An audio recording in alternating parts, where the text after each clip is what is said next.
What happens when one of Britain's most beloved actresses walks onto a morning talk show expecting a friendly chat and instead finds herself under attack from a host who seems determined to tear her down? In just 34 seconds, a simple question about her latest film project turned into a shocking confrontation that would see Emma Thompson storm off set, leaving Lorraine Kelly scrambling to explain what viewers had just witnessed. It started like any other Wednesday morning on the show. Emma Thompson walked onto the brightly lit set wearing a simple navy dress, her signature warm smile greeting the audience as they applauded. She settled into the cream-colored sofa across from Lorraine Kelly, who sat flanked by two regular panelists, Sarah Whitmore and James Crawford. The studio felt cozy, designed to put guests at ease with its soft lighting and casual atmosphere. "Emma, lovely to have you here," Lorraine said, though her tone carried something sharp underneath the pleasantries. "Let's talk about your new film. I have to say, I watched it last night and I found myself wondering, why would you choose such a dark role at this stage in your career?" Emma's smile faltered slightly. She leaned forward, trying to maintain her composure. "Well, I think the role is actually quite hopeful despite the difficult subject matter. The character goes through tremendous pain but finds strength in. But you're not exactly young anymore, are you?" Lorraine interrupted, her voice cutting through Emma's explanation like a knife. "I mean, shouldn't you be doing lighter fare? Romantic comedies, perhaps? Something more appropriate for someone your age?" The studio went quiet. Sarah Whitmore shifted uncomfortably in her seat, exchanging a quick glance with James Crawford. The audience made a collective sound, something between a gasp and a murmur of disapproval. Emma sat back, clearly taken aback. "I'm sorry, what does my age have to do with the roles I choose?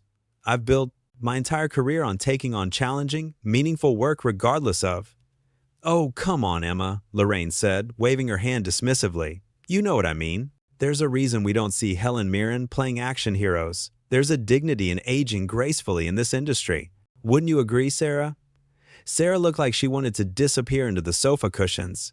I think Emma can play whatever roles she wants to play.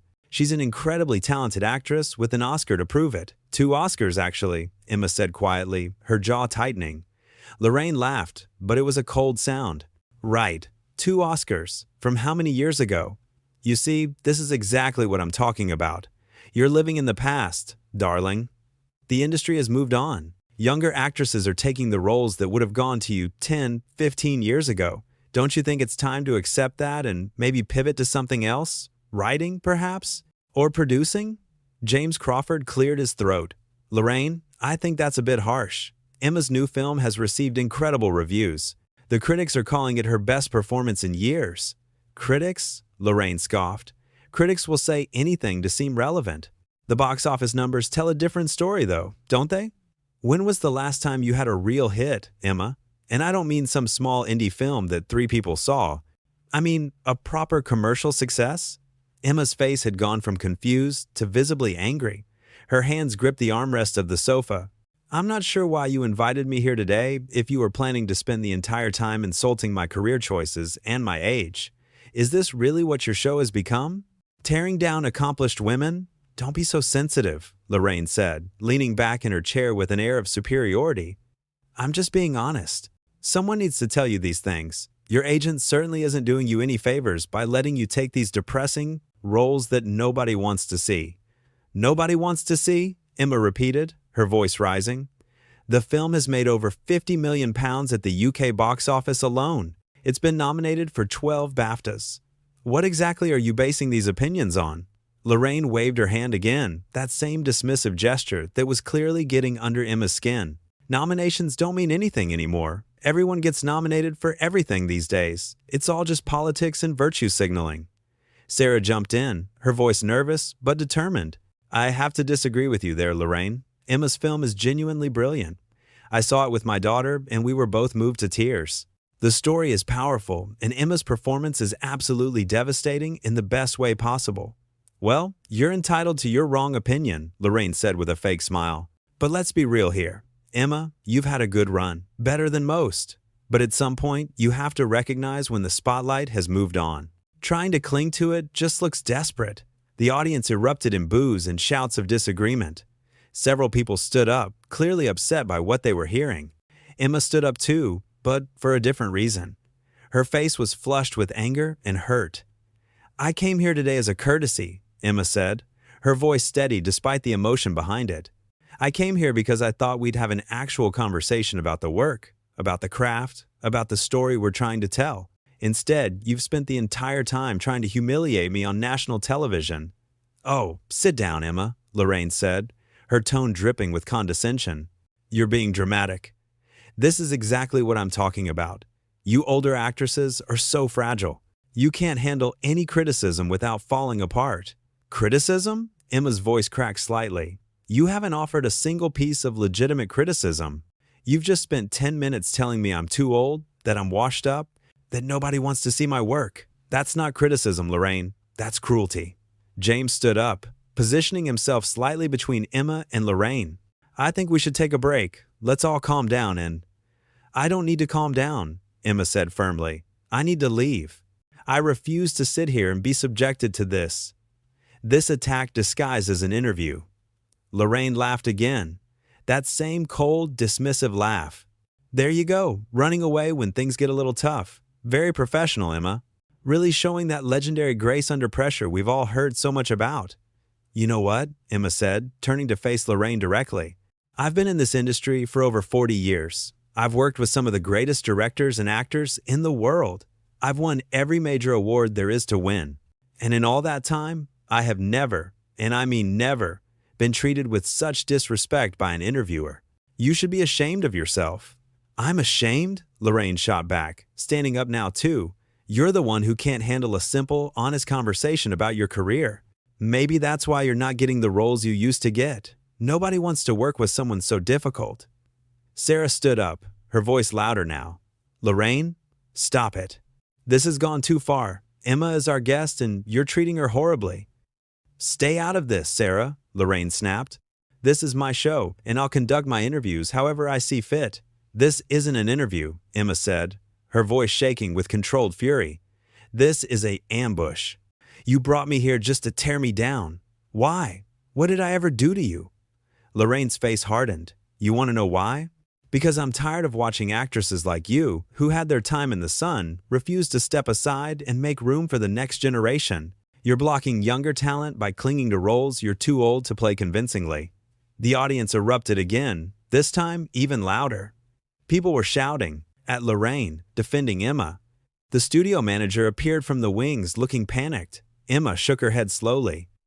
That is possibly the most ignorant thing I've ever heard. There isn't a finite number of roles, Lorraine.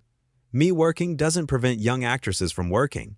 In fact, I've spent years mentoring young talent, producing films that showcase new voices, using my platform to lift others up. What have you done besides sit in this chair and judge everyone who comes through that door? How dare you, Lorraine said, her voice rising to match Emma's. I've built this show from nothing. I've given countless people a platform to promote their work, including you, might I remind you. A platform? Emma laughed bitterly. You call this a platform? You've turned what should have been a conversation about a beautiful, important film into a personal attack on my age and my relevance. You've embarrassed yourself and your show. James tried again. Ladies, please, can we just… No, James, Emma said, holding up her hand. I'm done. I'm removing my microphone and I'm leaving. You can explain to your viewers why the interview ended early. She reached for the small microphone clipped to her dress, but Lorraine moved forward quickly. You're not going anywhere until I say this interview is over. You signed a contract. You agreed to be here. A contract doesn't mean I have to sit here and take abuse, Emma said, successfully removing the microphone and placing it on the coffee table. You've crossed every line of professional conduct. Your producers will be hearing from my representatives. Oh, threats now? Lorraine said mockingly. How very Hollywood of you. You can't handle a little heat, so you threaten legal action. Pathetic. Sarah stepped forward, putting herself between Lorraine and Emma. Lorraine, enough. This has gone way beyond inappropriate. Emma has every right to leave. You're fired, Lorraine said to Sarah, the words coming out, sharp and fast. Pack your things. The studio went completely silent. Even James looked shocked. Sarah's face went pale. You can't fire me for defending a guest from your attacks? Sarah said quietly. I can, and I just did, Lorraine replied. Anyone else want to question how I run my show? Emma looked at Sarah with sympathy and admiration. "Come with me," she said to her. "You don't need to work for someone like this." Sarah hesitated for only a moment before nodding. She removed her own microphone and set it down next to Emma's. "Unbelievable," Lorraine said, her voice shrill now. "Both of you are making a huge mistake. You'll never work in British television again. I'll make sure of it." "Is that another threat?" Emma asked calmly. "Because it sounds like you're threatening both our careers now. I hope you have good lawyers, Lorraine, because you're going to need them." James stood there looking torn, glancing between Lorraine and the two women who were preparing to leave. "Emma, I'm so sorry," he said quietly. "This isn't how this should have gone." "I know, James," Emma said kindly. "You tried to help. I appreciate that." Lorraine turned on James. "Don't you dare apologize to her. You're either with me or against me." James took a deep breath. "Then I guess I'm against you." He removed his microphone too, placing it carefully on his chair. "Fine," Lorraine shouted. "All three of you can leave. I don't need any of you. This show was successful before you, and it'll be successful after you're gone." The studio manager rushed over, trying to salvage the situation. "Lorraine, we need to cut to commercial. Now." "Not yet," Lorraine said, her eyes fixed on Emma. "Not until I say what needs to be said. Emma Thompson, you came on this show today thinking you were above criticism. You thought your past achievements would protect you from honest feedback.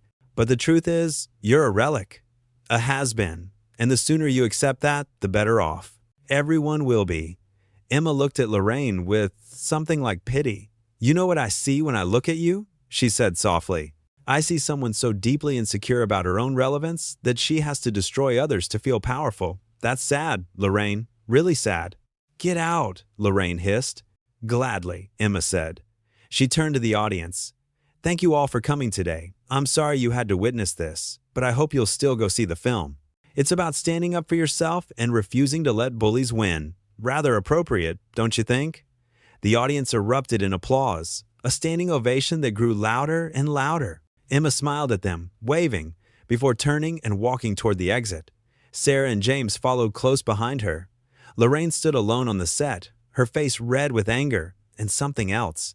Embarrassment, perhaps. Or fear. The studio manager was talking urgently into his headset. The cameras were still rolling, capturing every moment. "Cut to commercial," the studio manager finally yelled. "Cut now!" But it was too late. The damage was done. The audience had seen everything. The cameras had captured it all. Emma Thompson, with her dignity intact, walked off the set while Lorraine Kelly stood abandoned, surrounded by empty chairs and the echoes of applause for someone else. As Emma reached the door, she paused and looked back one more time. Lorraine was still standing there, frozen, as if she couldn't quite believe what had just happened. Their eyes met across the studio. Emma didn't say anything else. She didn't need to. She simply pushed open the door and walked out into the hallway, followed by two people who had chosen integrity over employment. The door swung shut behind them, closing on an interview that had gone horribly, catastrophically wrong. Inside the studio, Lorraine slowly sat down in her chair. The audience was still buzzing with conversation, some people already heading for the exits. The magic of live. Television had just shown everyone exactly what happens when a host mistakes cruelty for honesty and arrogance for authority. The red light on the camera finally went dark. But before Emma could disappear completely, Lorraine found her voice again. "You think you're so special, don't you?" she called out across the studio. Emma stopped but didn't turn around. "You think because you've won awards and worked with famous directors that you're better than everyone else?" Emma slowly turned back, her hand still on the door. "I never said I was better than anyone, but I do know that I deserve basic respect, and so does everyone who sits in that chair." "Respect?" Lorraine's voice was climbing higher. "You want respect? Then earn it. Stop coasting on achievements from 20 years ago and do something relevant for once." Sarah, who had been walking beside Emma, turned back sharply. Her film is nominated for 12 BAFTAs. It's made over £50 million. Critics are calling it the best British film of the year. "How is that not relevant?" "Because nobody under 30 knows who she is," Lorraine shot back. "Ask any young person on the street to name an Emma Thompson film and they'll stare at you blankly. She's irrelevant to the current generation and she knows it. That's why she's so defensive." James stepped forward, his voice firm. "I'm 32 years old, Lorraine. I grew up watching Emma's films. So did most of my friends. Love Actually, Nanny McPhee, Saving Mr. Banks, these are films that defined our childhoods and young adult years. You're completely wrong about her relevance. Love Actually was over 20 years ago, Lorraine countered. That's exactly my point. What has she done lately that matters? Emma walked back toward the set slowly, her heels clicking on the studio floor. The audience went quiet, watching her approach. You really want to know what I've done lately? She asked, her voice dangerously calm. I've written 2 screenplays that won awards. I've produced 4 films that launched the careers of young directors. I've mentored dozens of young actresses through a program I founded and fund myself. I've used my voice to advocate for equal pay in the industry, for better working conditions, for more diverse storytelling. What have you done, Lorraine? Besides, sit in that chair and judge people? Lorraine's face flushed darker. I've built a media empire. This show reaches millions of people every single day. I have influence that you could only dream of. Influence? Emma laughed softly. You use your platform to tear people down. That's not influence. That's abuse of power. And based on the way your audience is reacting, I'd say they're starting to see that too. Several audience members shouted their agreement. One woman called out, She's right, Lorraine. You've been awful today. Lorraine pointed at the audience member. You can leave too if you don't like how I run my show. This is unbelievable, Sarah muttered. You're actually going to double down on this? I'm not doubling down on anything, Lorraine said defensively. I'm simply refusing to pretend that Emma Thompson is still the star she was in her prime. Someone needs to say it. Why? Emma asked, genuinely curious now. Why do you need to say it? What do you gain from trying to diminish my career and my contributions? Does it make you feel bigger somehow? I'm not trying to feel bigger, Lorraine snapped. I'm trying to have an honest conversation about aging in Hollywood, about the way older actresses cling to roles meant for younger women, about… Stop, Emma interrupted. Just stop, because that's not what this is about at all. If you wanted to have a conversation about aging in the industry, you would have asked me about my experiences, about the challenges, about how things have changed. Instead, you attacked me personally. You insulted my age, my career choices, my relevance. That's not a conversation. That's a character assassination. James nodded. She's absolutely right. You didn't ask a single thoughtful question about the actual issues. You just went straight for the jugular. Maybe I did, Lorraine admitted, crossing her arms. Maybe I'm tired of watching actresses like Emma get opportunity after opportunity while younger talent struggles to get noticed. That's not Emma's fault, Sarah said incredulously. That's a systemic issue with how the industry operates. Taking it out on her personally is completely unfair. Life's not fair, Lorraine said coldly. She should know that by now. Emma shook her head slowly. You know what the saddest part of all this is? You actually had an opportunity today to have a meaningful discussion. My film deals with themes of resilience, of women supporting each other, of refusing to be diminished by society's expectations. We could have talked about that. We could have talked about how women of all ages deserve to tell their stories and see themselves represented on screen. Instead, you chose to embody everything the film argues against. Oh, please, Lorraine scoffed. Don't try to make this into some grand statement about feminism. This is about you being unable to accept reality. What reality? Emma demanded. The reality that I'm still working at the highest level of my craft? The reality that directors still want to work with me? The reality that audiences still come to see my films? Which reality am I not accepting? The reality that your time is over, Lorraine said bluntly. The reality that every year you take a lead role is a year that could have gone to a fresh face, a new voice. That's not how any of this works. Emma's voice rose in frustration. There isn't a finite number of films being made. My career doesn't prevent someone else from having one. In fact, the more successful films with older women do well, the more the industry realizes there's an audience for these stories. I'm opening doors, not closing them. Lorraine rolled her eyes. Keep telling yourself that. Emma took a deep breath, visibly trying to calm herself. I genuinely don't understand what you want from me, Lorraine. Do you want me to apologize for still being successful? Do you want me to retire so you can feel like you've accomplished something by driving me away? What is the end game here? I want you to be honest, Lorraine said. I want you to admit that you're scared. Scared that the offers will dry up. Scared that you'll be forgotten. Scared that all the awards and accolades won't matter when the phone stops ringing. The studio went very quiet. Emma stared at Lorraine for a long moment. Of course I'm scared sometimes, she said finally, her voice soft. Every actor is scared. Every artist is scared. Fear is part of the process. But you know what I'm not? I'm not mean. I'm not bitter. I don't try to pull other people down to make myself feel better. That's the difference between us. The difference between us, Lorraine shot back, is that I'm willing to tell the truth even when it's uncomfortable. You just want everyone to blow smoke and tell you how wonderful you are.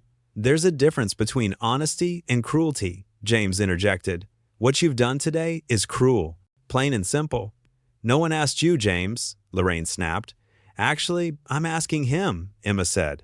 James, tell me honestly, do you think what Lorraine has said today qualifies as legitimate criticism or personal attack?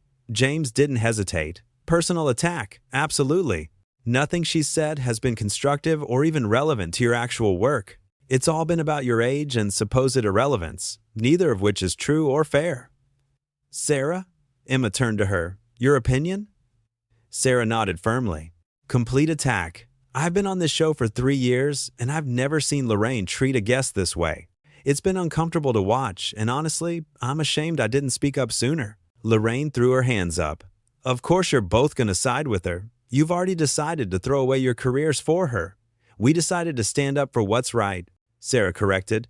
There's a difference. You'll regret this, Lorraine warned. All 3 of you. You think you're taking some noble stand, but all you're doing is burning bridges. Better to burn bridges than lose yourself crossing them, Emma said quietly.